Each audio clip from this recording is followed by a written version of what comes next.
Welcome to another episode of the Empowered Half Hour. And I am so thrilled to bring you this week's guest. She's a friend of mine that I met out in the author speaker coaching world. And she is a author speaker coach as well in the area of emotional intelligence. And so with that, I'd like to introduce you to my friend, Dr. Pat Baxter. And Dr. Pat, welcome to the show. Oh, thank you so very much for inviting me to be a guest on your show. I have been so excited about doing this with you. And I will tell you, ever since we met, first time I heard you speak, I was so involved in your story and you told it so well. And Thank you. you had my heart after that. Oh, thank you. Yeah, your story as well. And speaking of that, can you tell the listeners a little bit about yourself? Because you've got some stories too. Yeah, a few. I have a few decades of stories. My background, I'm a kid from New York City, born and raised there on the Lower East Side. My parents were Puerto Rican, that many other Puerto Ricans came to New York City in the 50s. And my dad had a variety of jobs. The latest one was his head of the Coca-Cola plant, and my mom was a seamstress. And we had various relatives live with us, and that's part of the backstory too. Big family. I'm one of 41 first cousins. Oh my goodness. Yeah. I was just being a little facetious, but that's a yes. Yeah, I got to admit, I'm an only child. And to know I have that many cousins is quite remarkable to me. That is quite remarkable. I probably have, I think, on my mom's side is the biggest, and we have 9. And then I have 2 on my dad's side. So 41, that's big. Yeah. So I'd love to ask you, what's the backstory to you getting your doctorate, but really formalizing your specialty in emotional intelligence? What got you there? I frankly was quite surprised that I chose the field of emotional intelligence as my specialty and my focus and my passion. Because as I was growing up, we had an uncle who lived with us, Uncle Albert. And Albert was a wonderful man. However, when I was a little kid, he kept saying to me, Patty, you're too emotional. You're just too emotional. You hear that long enough, Yes. and you begin to realize that emotions are bad. Emotions are not good things to have. And raising up in a very boisterous family and not being emotional about stuff really does a number on you. Sure. But going through college and getting into my first careers, I still had a lot of emotions that I needed to deal with. And you find ways to cope with it. Mine was drinking. And so that was definitely a part of the process. Sure. But you realize after a while that only submerges it in something liquid. After a while, things come up anyway, no matter what you try to I couldn't agree more. Just a short sideline to share with the listeners too, and to share with you. My mom passed away in 2002, and I coped with drinking, I was in my 20s, and I guess that's pretty socially normal anyways. But what I realized is, fast forward to about 2006, it was a work night. I had my 2 toddlers in bed. It's like a Wednesday or something. And I'm on my 3rd Captain and Coke. And I'm like, something just happened in my brain. Why am I drinking like this at home on a Wednesday night? And I went and poured out the drink. And I still socially drink. But I resonate with what you said so much, because what I realized is that for 4 years, I had been numbing the pain of losing my mom with alcohol. So for the listeners too, as we learn more about Dr. Pat, just know that if you are kind of in a numbing phase, that it's possible just to get some awareness. And we're going to talk about emotional intelligence today, but you can let your emotions guide you in a much different way that's healthier for you. So we'll talk some more about that. I thought that was an important part to stop. So back to you, Dr. Pat. Yeah, just to amplify what you just said, making a conscious decision, Yes. that awareness that you suddenly have, and realizing you do have control.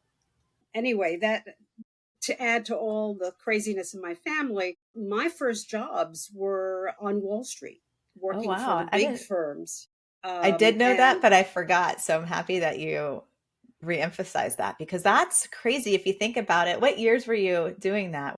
in the 80s. That's what I was thinking. I was remembering your story. I'm like, I think you were doing that in the 80s. And that was like during the peak of Oh, Wall yeah. You know Street what? boom. The Wolf of Wall Street wasn't Yes. just one. It was an interesting time. Boatload of money, lots of Sure. things to get involved with, some very interesting people. And that was the world that I was in. And my job in particular, what I was doing at places like Goldman Sachs, Chase Manhattan, a whole slew of them, my focus was the integration of technology. That's why you and I have something Yes. in common, Mm-hmm. into the financial services process. Love it. And getting people to use the technology was my challenge. So that was the focus of what I did for probably the first, I'd say 15, maybe close to 20 years in various different firms. And my focus would turn into how do we get people, number one, to accept that technology ain't going away. Right. And two, that it is actually one of the best things that can happen for you and your business, and you can use it and you'll learn it. Mm-hmm. So that's what I did for a very, very long time. I started to work for Deloitte and Touche Consulting Group and for Unisys. And that world, those worlds pushed me into the world of change management, change leadership.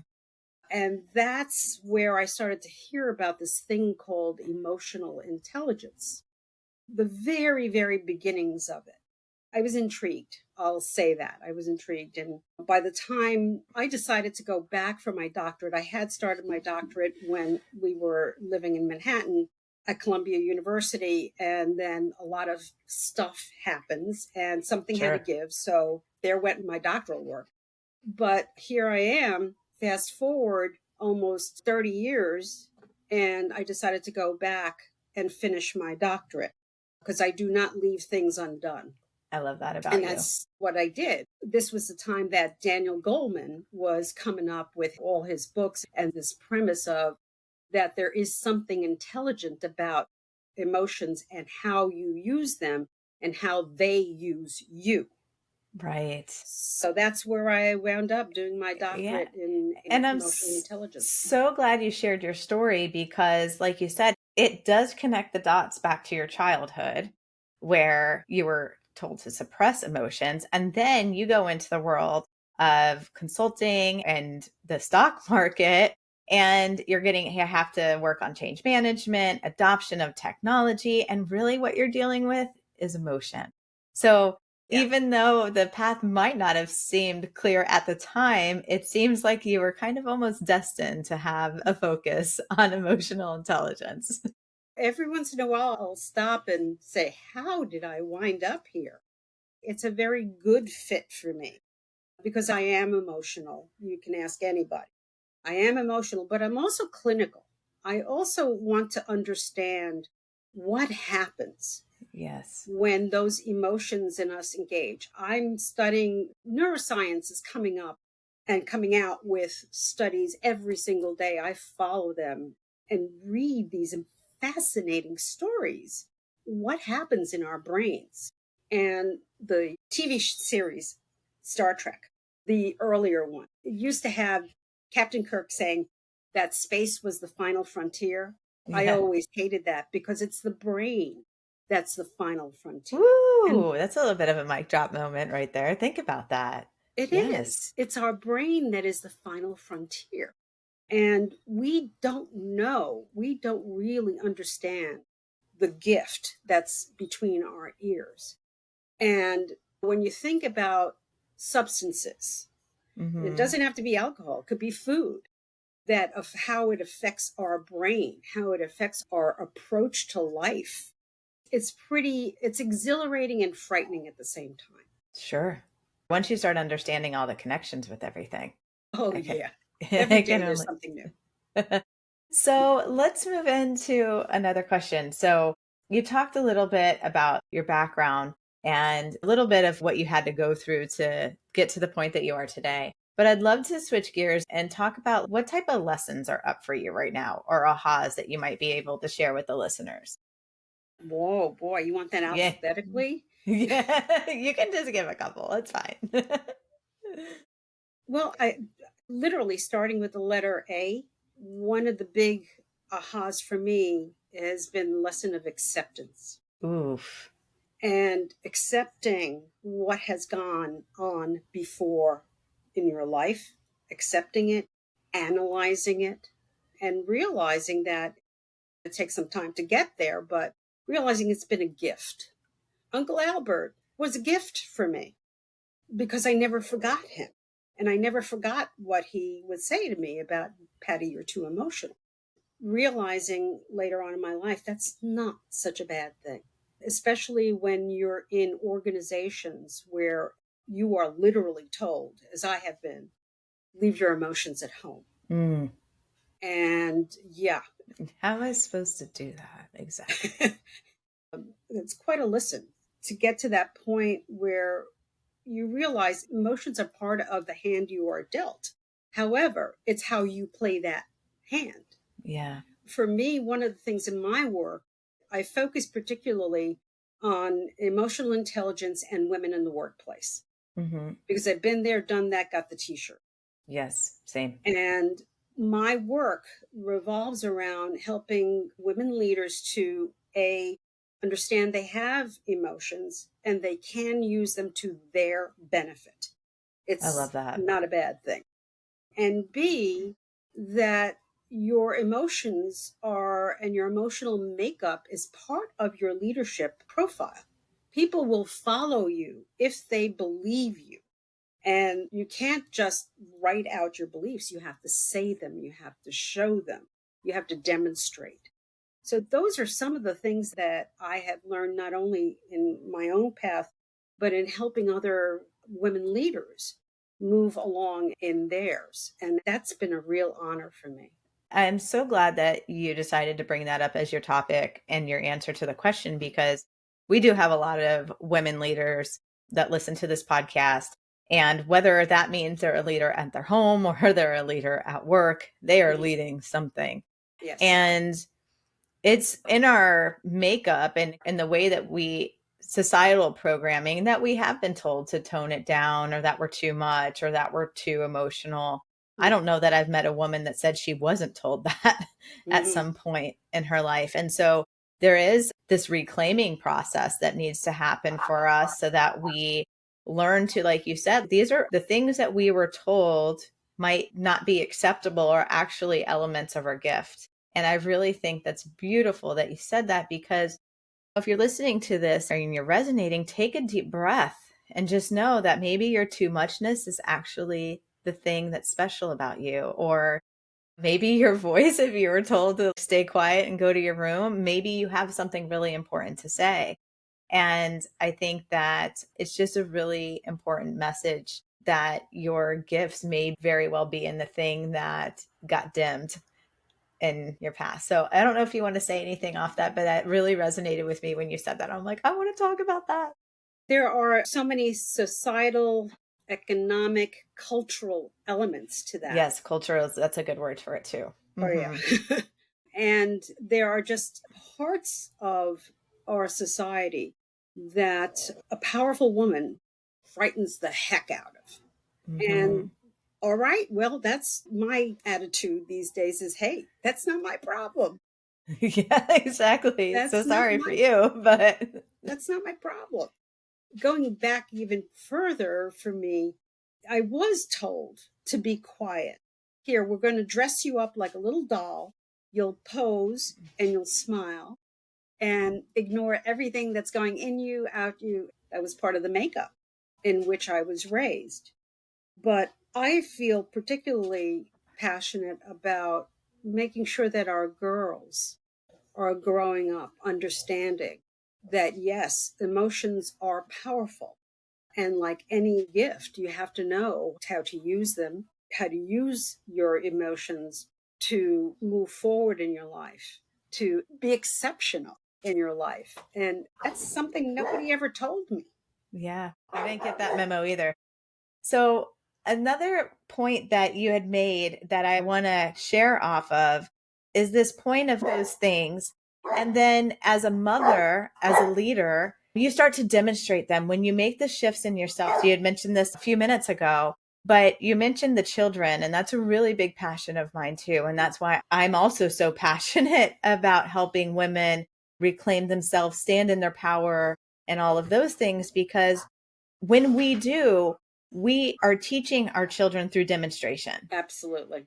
And I love that you shared that. Yeah, it's what I've said so many times. They're watching. Yeah, They're they watching. are. And when I work with leaders, one of the things I always make sure they understand is you're being watched. Your behavior is the indication of how this culture goes. Here's what matters in this culture. And especially when I was doing the kind of change leadership, my job was always to work with that top person. A very quick, funny aside. So once I was doing some work for a very large bank in the Midwest, and the first thing we did was an organizational assessment, a broad understanding of how people were feeling at that particular point and how they saw their leadership.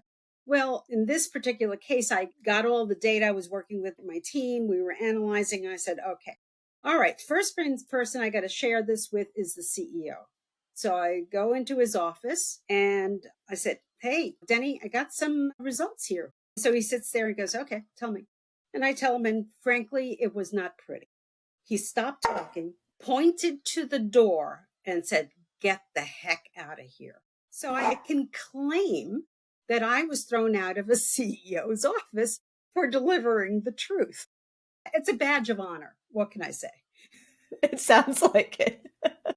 But it's realizing that not only are our children, but are the people we work with, the people who we work and live with, they're watching constantly.